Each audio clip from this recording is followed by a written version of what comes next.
नमस्कार, आप देख रहे हैं डॉक्टर साहिब आपके साथ मैं हूँ मुस्कान आज के इस एपिसोड में हम बात करेंगे और ये जानेंगे। आज हम देख रहे हैं आईवीएफ की अगर हम बात करें तो आईवीएफ के जो पेशेंट्स हैं वो काफ़ी ज़्यादा बढ़ गए हैं। इसका कारण क्या है? आज हम इसके बारे में बात करेंगे। तमाम चीज़ों के बारे में बात करने के लिए आज हमारे साथ मौजूद है बिहार के जाने-माने कंसल्टेंट फिजिशियन और साथ ही आपको ये बता दें कि ये एलएनजेपी में कार्यरत हैं डॉक्टर पीवी सिंह सर। नमस्कार, बहुत-बहुत स्वागत है आपका। नमस्ते मैम, हेलो। सबसे जानना चाहेंगे अगर हम बात करें आईवीएफ के बारे में, पहले के तादाद अगर हम आज कंपैरेटिवली अगर हम बात करें, तो पहले में और आज में हम देख रहे हैं कि आईवीएफ के जो पेशेंट्स हैं, वो काफ़ी ज़्यादा बढ़ गए हैं। इसका कारण क्या है? इसके बारे में हम आपसे थोड़ा जानना चाहेंगे।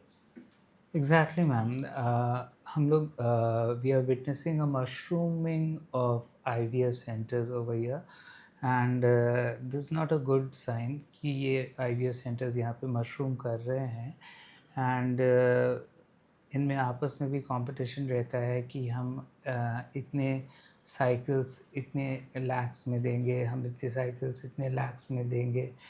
तो बेसिकली क्या है कि आईवीएफ के लिए कौन चाहेगा जिनको इनफर्टिलिटी की प्रॉब्लम होगी। तो इनफर्टिलिटी दो तरह की होती है, एक प्राइमरी इनफर्टिलिटी होती है, एक सेकेंडरी इनफर्टिलिटी होती है। प्राइमरी इनफर्टिलिटी होती है कि जैसे मान लें कि किसी की शादी होती है तो 12 मंथ्स अगर साथ में रहे and they don't get a baby, okay, so then we declare that that couple is suffering from primary infertility. Hmm, secondary infertility क्या होती है कि they already have a baby, लेकिन इतना ज़्यादा प्लानिंग करते हैं लोग कि मान लें कि 6 साल बाद, 7 साल बाद, 8 साल बाद वो सोचते हैं कि हम एक और बेबी प्लान करते हैं and this is called secondary infertility. उनको बेबी नहीं हो रहा है, hmm, they are trying but they are not having a baby. तो दिस इज़ सेकेंडरी इनफर्टिलिटी। तो ये भी आईवीएफ सेंटर्स जाते हैं। तो बेसिकली कारण ये है ना कि पहला कारण है डिलेड मैरिज। हुँ, डिलेड मैरिज से क्या होता है ना कि एग का जो क्वालिटी होता है ना, जो ओवम से जो एग निकलता है, तो एग का क्वालिटी जो होता है वो डिटेरियोरेट कर जाता है, नंबर 1। तो वो सबसे बड़ा कारण होता है, जिसके चलते क्या होता है ना कि फर्टिलाइज़ेशन जो है वो पुअर होता है, द क्वालिटी ज the chances of getting impregnated gets reduced. तो ये एक कारण, बहुत महत्वपूर्ण कारण है, जिसके चलते क्या होता है कि लोग इनफर्टिलिटी से सफ़र करते हैं, लोग करियर बनाते हैं, उसके बाद से सोचते हैं कि मेरा बैंक बैलेंस इतना हो जाएगा तो उसके बाद से हम बेबी प्लान करेंगे। तो बेसिकली क्या है कि किसी भी गायनेकोलॉजिस्ट से आप बात करेंगे तो वो हमेशा बोलेंगे कि नहीं, बेबी आप एज़ अर्ली एज़ पॉसिबल, जैसे आपकी शादी 22-24 जब हो रही है तो then you get a baby. Hmm, ये डिलेड जो होता है, लेट मैटरनल एज जिसको हम कहते हैं, जैसे 30 प्लस जो होता है तो उसमें बेबी में बहुत सारे अबनॉर्मैलिटीज़ भी होते हैं। जैसे डाउन सिंड्रोम आप सुनते होंगे, डाउन सिंड्रोम हो गया, या और भी बहुत सारा बेबी में बहुत सारा अबनॉर्मैलिटीज़ होता है। तो these are the things that happen even if they get impregnated.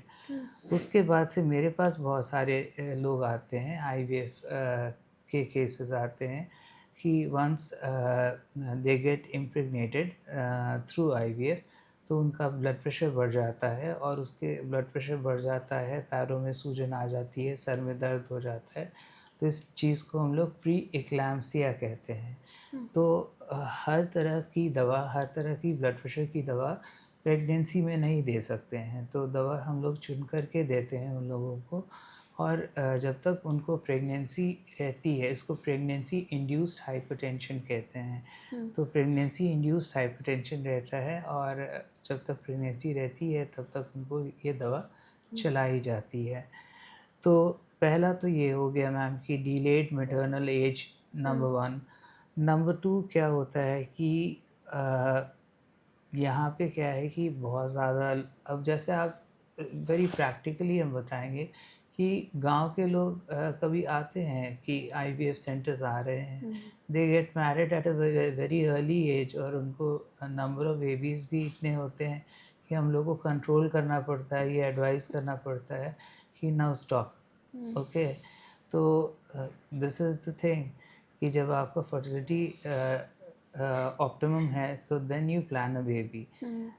दूसरी चीज़ क्या होती है कि यहाँ पर क्या है कि स्पर्मेटोज़ोआ जो है यहाँ पे मेल्स में भी क्या है कि बैड हैबिट्स जो होती है कि अल्कोहल है, स्मोकिंग है, या कोई एंग्ज़ाइटिक्स खाने की आदत है, बेंजोडाइज़ेपिन्स खाने की आदत है, तो उसके चलते भी क्या होता है कि उनका जो क्वालिटी ऑफ स्पर्म जो होता है वो पुअर हो जाता है। जो उसमें हम लोग देखते हैं कि स्पर्मेटोज़ोआ जो है उसकी मोटिलिटी कितनी है, तो मोटिलिटी लो हो जाती है, तो जिसके चलते क्या होता है कि स्पर्म क्वालिटी पुअर हो जाने के चलते भी आईवीएफ के लिए इनफर्टिलिटी रहती है, तो आईवीएफ के लिए जाना पड़ता है।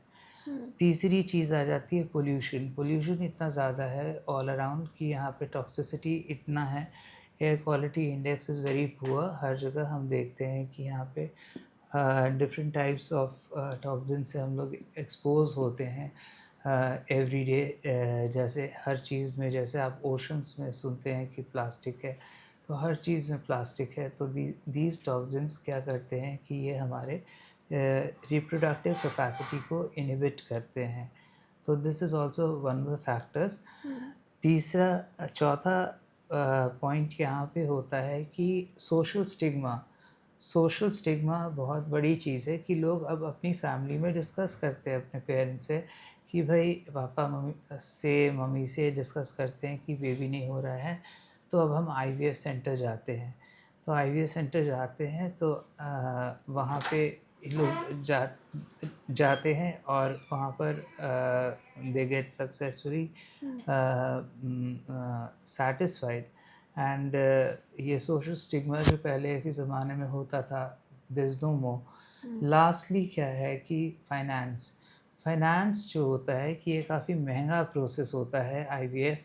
तो अब क्या होता है ना कि ये लोग जो आईवीएफ सेंटर्स खोल के बैठे हुए हैं, इन लोग ना अब ईएमआई ऑप्शंस भी रख दिए हैं। Just imagine, the EMI options भी रख दिए हैं कि आप ईएमआई में पे करेंगे, you go for IVF and पे इन ईएमआई। तो इससे अच्छा क्या हो सकता है कि जैसे हम लोग आदित्य विजन से कुछ भी खरीदते हैं और बजाज फाइनेंस से हम लोग कुछ भी कर लेते हैं, तो this is also a thing. तो बेसिकली क्या है कि पुअर लाइफस्टाइल ऑल टुगेदर, तो पूरे चीज़ को सम अप करने के लिए कि लेट मैटरनल एज नंबर 1, दूसरा है कि poor lifestyle on the part of the female, and ये सब जो इन लोग बहुत ज़्यादा एकदम क्लियरली हम बता रहे हैं कि जब चाहा आईपिल खा लिया, जब चाहा आईपिल खा लिया, जब चाहा कि पूजा है तो दवा खा ली पीरियड्स को 5 दिन डिले करने के लिए, उसको 1 वीक डिले करने के लिए, तो इससे उनका पीरियड्स इरेगुलर हो जाता है। तो these are the things that should be curbed. Gynaecologist से डिस्कस करके they should curb these things. और लास्टली स्पर्म क्वालिटी जो है ये जेनेटिकली क्या है कि यहाँ पे एक तो मेल्स का, जैसे हमने कहा कि उनका कोई डॉक्टर नहीं होता है, तो उनको भी अपने हेल्थ के लिए ध्यान देना चाहिए कि वो हाई प्रोटीन डाइट लें, अच्छे से प्रोटीन डाइट लें। अब प्रोटीन की जब बात हो रही है तो मेल्स को का प्रोटीन रिक्वायरमेंट बहुत हाई होता है, और इंडिया में यहाँ पे सावन, कार्तिक, मंगल, बृहस्पति, ये सब करते करते बेसिकली क्या होता है कि प्रोटीन क्वालिटी बहुत पुअर हो जाती है। And basically that is the reason कि quality of the sperm deteriorates and impregnation becomes difficult. This is a very important point. Protein पे हम लोग बाद में एक चर्चा करेंगे, क्योंकि protein intake in India is very poor, तो इस पे अलग से हम लोग चर्चा करेंगे। फ़िलहाल आईवीएफ जो था ये हम लोग डिस्कस कर रहे थे। Lastly to conclude I will tell you one thing कि ये जो आईवीएफ सेंटर्स हैं और जो लोग ये आईवीएफ सेंटर्स जा रहे हैं, तो ज़रा चेक कर लें कि ये जो गायनेकोलॉजिस्ट हैं, क्या वो आईवीएफ में कोई उनको डिग्री है, क्या उनको कोई डिग्री है, क्या उनको कोई क्वालिफ़िकेशन है कि वो आईवीएफ कर सकते हैं? Have they got any certifications so that कि वो आईवीएफ कर सकते हैं? नहीं रहता।